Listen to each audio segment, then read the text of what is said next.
You said before that you're not like the other Zeniths. That you never were. But you went along with all of their plans. Out of necessity. I'm not proud of it. But complicity became a means of survival, both when Earth was consumed and when the colony on Sirius was destroyed. I did what I had to. But I resolved to remain one step ahead of the others, to try to undo what damage I could. Hence the data channel with Beta.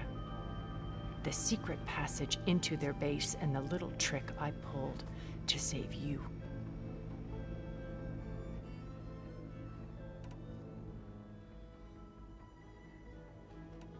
So, Eric... was he always a bloodthirsty psychopath? I believe he got worse over time. On Earth, he was the founder of a profitable private military company. A band of cutthroats, in other words. Even as governments abandoned human combatants in favor of automated warfare. He found success with clientele that required a more personal touch. There were also rumors that he personally hunted and killed his targets. On occasion, all for the thrill of it. But on Sirius, he retreated to virtual reality simulations. In them, he could go on rampages as violent as he pleased, though I suspect with diminishing satisfaction. All of his tribe believes he was one of the greatest people from the old world. Then they would be quite disappointed to meet him, though I'm sure he'd bask in the adoration. When Beta escaped and hid in an ancient research facility, I saw another one of the Zeniths, Verbena. Who was she? A dull star amidst a sea of brighter constellations. Unlike most of Far Zenith's members who amassed their wealth through shrewd business deals and technological achievements, Verbena inherited her billions. Her father had achieved great success in the luxury holotourism industry. At age 24, she became the world's most eligible bachelorette, branding herself a life designer. Someone who leverages their fame to influence the choice of others. What, like a cult? In a way, yes. Well, she must have done something right to have survived this long. She was her own brand of ruthless. That much is true.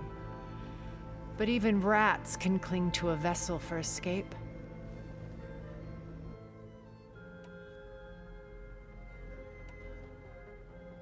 When I was in the ruins of Vegas, I found data on a man named Stanley Chen. I think he was a Zenith. Stanley, ever the optimist. He was one of the good ones.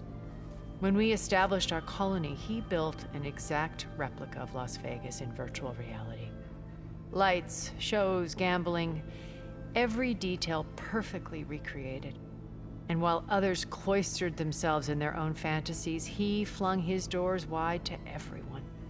The way you're talking about him, I'm guessing he didn't make it back to Earth? No, he perished when our colony was destroyed. He would have been thrilled to discover that part of his beloved city survived. What can you tell me about Gerard? He was the head of the world's largest financial conglomerate, and as such had dealings with almost every major corporation. It made him one of the wealthiest people on Earth, and certainly the wealthiest among Far Zenith. What does one person do with that much money? Buy more power, more influence. Gerard's always believed himself to be a refined patrician, able to maintain control with a polished smile. But beneath that exterior is a cold and calculating operator. It was his decision to restrict Beta's upbringing to her digital educators, the avatars of the Apollo database, while we were painted as her benefactors. Well, we'll deal with him soon enough. And the others.